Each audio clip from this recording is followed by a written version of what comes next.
Enter the Spotlight, a series of intimate conversations about life with lymphedema with host Quabila Jones. Join me as I take you on a journey of the highs and lows and the joys and pains of life with lymphedema.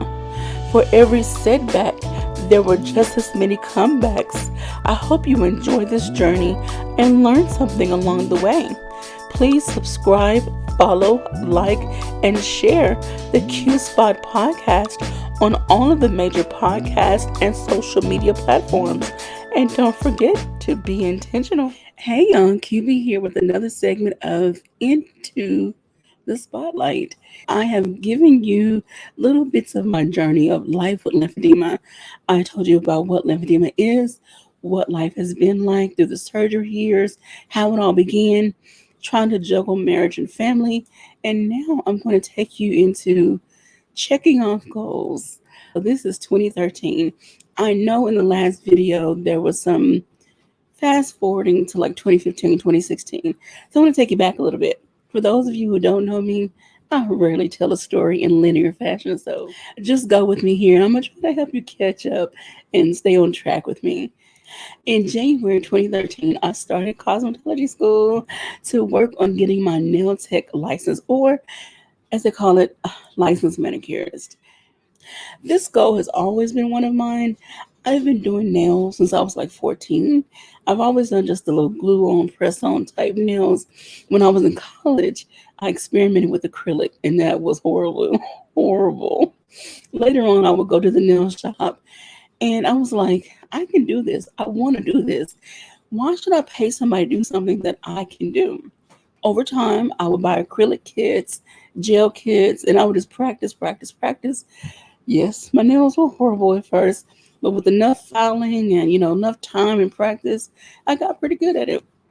The other thing was getting the nails to stay on long. So again, that was a learning curve, and I did it. I made it work.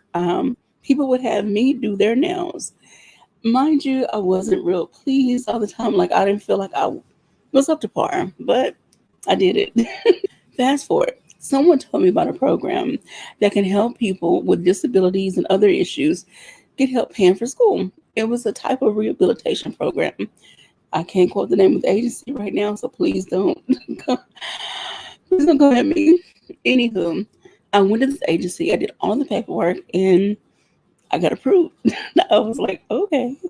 They paid for everything: uniform, books, any cost I needed associated with class, nail polish and tools, and just you name it, they paid for it, even down to my written and practical exam. I was on my way. Now, let's get back to the in between. Even though school for me was only January through May, because I did take some time off, my hours, I think I had to complete like 1,500 hours, whereas a cosmetologist, a hairstylist, or barber would have to complete way more than that. Okay, going through school. Day one, I knew it was going to be a struggle. I was still driving at the time. I was able to drive myself there, drive myself home. Walking around was a struggle because the lymphedema had caused my legs to grow. Mind you, this is after the 4 surgeries. Therefore, my legs were heavy, large. The fortunate thing was there was no drainage at this time. So I was going through a dry spell and I didn't have to wear bandages. That was a major plus. Here I am in this uniform doing nails, doing pedicures. Pedicures were the worst because I had to sit on this little low stool. I had to carry this tub of water to soak the people's feet in, back and forth, and it was a struggle. And then once I was done with the service, I had to take all the stuff back, go put the towels in the washer to be washed. It was a struggle because there was a walk. Now, mind you, it wasn't a long walk. A lot of stuff wasn't really heavy. It was just, I was in an awkward phase of having these growths on my legs being heavy, me being overweight. It was just a mess. But I pushed through. I would also like to say a lot of my classmates really, really, really helped me out. A lot. The instructors were very understanding. The owner of the school was very understanding. So they didn't try to push me beyond my limit. Of course, some of the customers that came in didn't understand. They didn't know. And I mean, they weren't expected to, but they were still kind. Um, I still had to do those pedicures, and I hated it. I hated it. I was the only nail tech enrolled at the time. Automatically, the pedicures came to me. There were some other students that didn't mind helping out, didn't mind doing, and they helped me out get my tools and my bucket of water and whatever else I needed, the towels. I was so grateful for all of their help. As time started winding down, I could feel myself getting more and more fatigued. There were days when I would leave school. I did good just to get in the car, go pick my son up from his grandmother, get in the house, and just lay across the bed. Y'all, I think I ate out almost every day. Thank God for tips, or else we would have been up the creek. There was hardly any cooking. My only off days were Sundays and Mondays, which is typically when most stylists and barbers and anybody in the cosmetology industry is off. Therefore, school went on the same schedule. I looked forward to my days off. I did absolutely nothing. Well, I went to church on Sundays. Other than that, I did absolutely nothing. Anything that required extra walking, no, didn't do it. I had to rest up my feet and my body for the rest of the week. Again, not having compression on really was detrimental to what the lymphedema was doing to my body.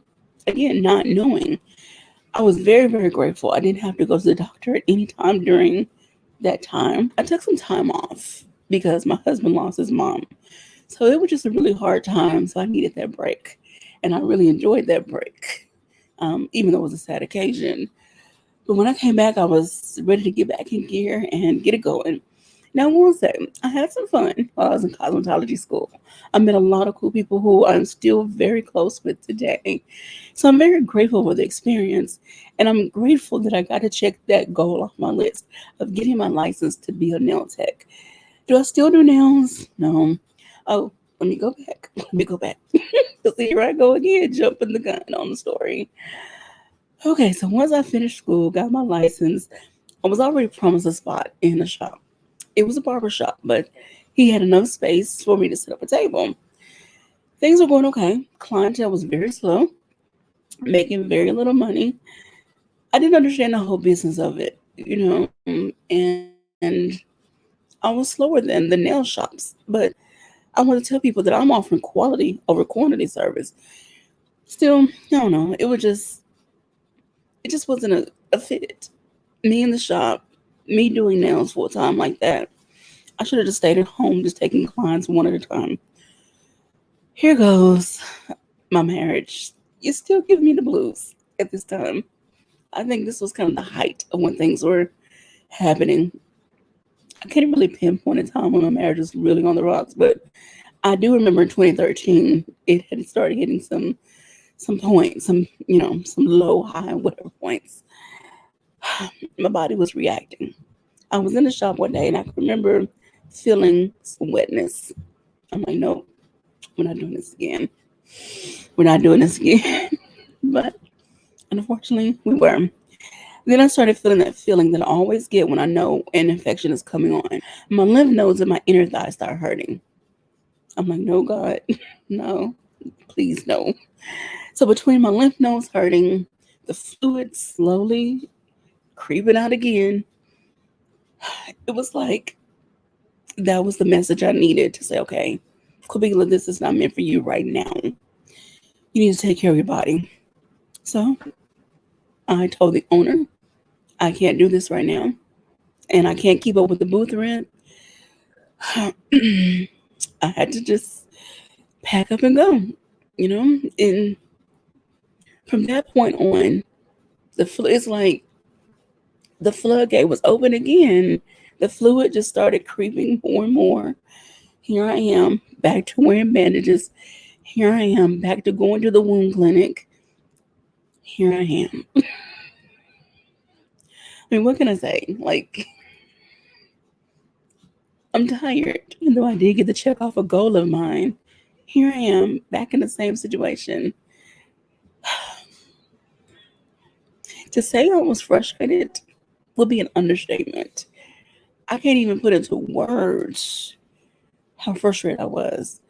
For once in my life, I thought I was, on a track to achieving something or to doing something different, doing something I really love, which is doing nails in a shop. Okay, yes, my customer base was low, but I was learning and I was growing. I was getting out of the house with a purpose, on purpose. But here I am, back stuck in the house again. I don't know. I don't regret going to cosmetology school. It was one of the best times in my life. I just regret not having adequate medical care. I regret not having compression. I regret not knowing more myself. I regret not asking the doctors more. I regret not pushing the doctors more. If I had to say I regretted anything, I regret not knowing. I regret not asking. I regret not just taking care of myself, just being there more for myself. Yeah. Anywho, that's going to do it. I'm going to keep this one short and sweet. I apologize, my voice is raspy, but yeah. Seasonal stuff. Anywho, I hope you enjoyed this. I'll be back with another segment. Thank you for watching. Thank you for watching the Q Spot podcast video series. Don't forget to join the Q crew so you don't miss a beat. Follow, like, and share on all of my social media platforms, as well as the major podcast platforms. Lastly, be intentional with your words, your thoughts, and your actions.